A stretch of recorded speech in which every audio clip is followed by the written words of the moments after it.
اچھا جی، یہاں ہم کہاں سے پڑھیں گے؟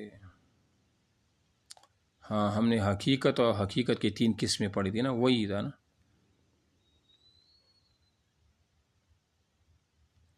میں صفحہ بتاتا ہوں، ہاں جی، صفحہ نمبر 88، صفحہ نمبر 88، اصولی فقہ، آسان اصولی فقہ کھول لے، صفحہ نمبر 88۔ وضاحت و بیان کے اعتبار سے لفظ کی قسمیں: ظاہر، نص، مفسر، محکم۔ اہم ٹاپک ہے، اس کو کھول لیا۔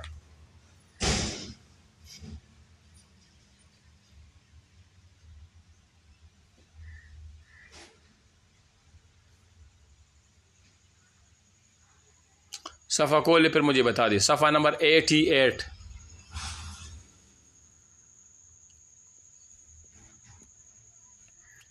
صفحہ نمبر 88، اصولی فقہ۔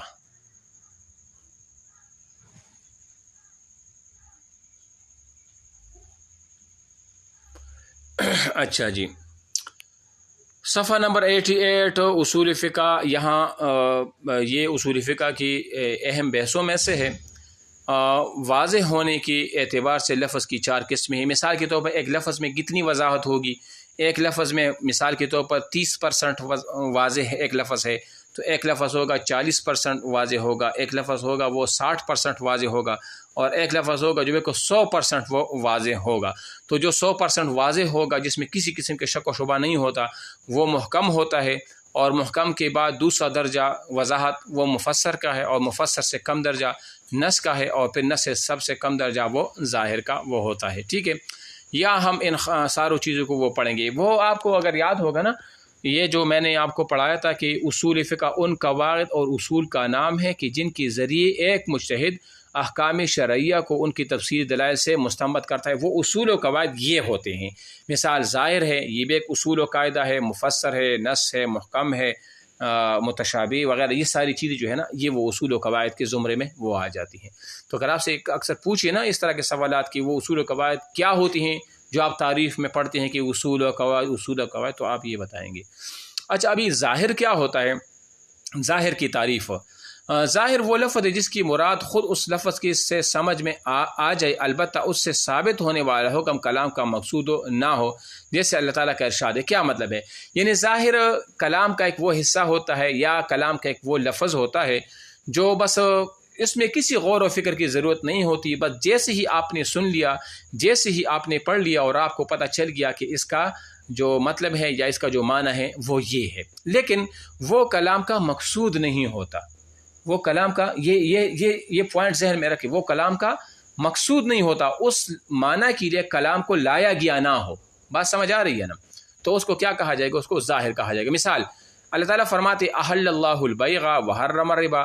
اس آیات کا مقصد تو تجارت اور سود میں فرق بیان کرنا ہے، البتہ اس سے خرید و فروخت کا جائز ہونا اور سود کا ناجائز ہونا بھی معلوم ہو گیا۔ دیکھو اتنی وضاحت کے ساتھ انہوں نے بیان کیا ہے۔ مثال، اللہ تعالیٰ فرماتے احل اللہ البیع وحرم الربا۔ اصل میں اس آیت کا مقصد جو تھا نا، جو کہ نص کی بیان میں آئے گا، اس آیت کو تو اس لیے اللہ تعالیٰ نے اتارا، نازل کیا، تاکہ مشرکین یہ کہا کرتے نا کہ انما البیع مثل الربا، کہ یہ جو بیع ہوتی ہے نا، بیع لین دین، یہ تو سود ہی کی طرح ہے، اس میں کوئی فرق نہیں ہے، تو پھر سود کیوں حرام ہے؟ تو اللہ تعالیٰ نے یہ آیات جو ہے نا وہ نازل فرمائی کہ نہیں، یہ دو جو ہے نا وہ الگ الگ وہ چیزیں وہ ہوتی ہیں۔ ٹھیک ہے نا؟ تو یہ وہ بات ہو گئی۔ اچھا، تو یہاں تو ظاہر سے کیا پتہ چل جاتا ہے؟ اب دیکھو، مین مقصد تو اس آیت کا یہ تھا، فرق بتلانے کے لیے کہ سود الگ چیز ہے اور بیع و شراء لین دین وہ الگ چیز ہے، آپ اس کو ایک نہ سمجھے۔ اس آیت کا مقصد اور نص یہ تھا، لیکن ظاہر سے ہمیں اتنا بھی پتہ چل جاتا ہے کہ دیکھو سود حرام ہے اور بیع و شراء کیا ہے؟ وہ حلال ہے۔ یہ آپ کو ظاہر سے بغیر سوچ کے، بغیر کسی ایسی بات کی کہ جس کے لیے یہ کلام کو لایا گیا ہو، تو آپ دیکھو یہاں پر یہ اس مقصد کے لیے لایا گیا تو نہیں ہے نا، مقصد تو اس کا کچھ اور تھا، لیکن ظاہر سے آپ کو اس آیت سے اتنا پتہ چلا کہ بیع حلال ہے، یعنی لین دین، اور اس طرح جو سود ہے وہ کیا ہے؟ وہ حرام ہے۔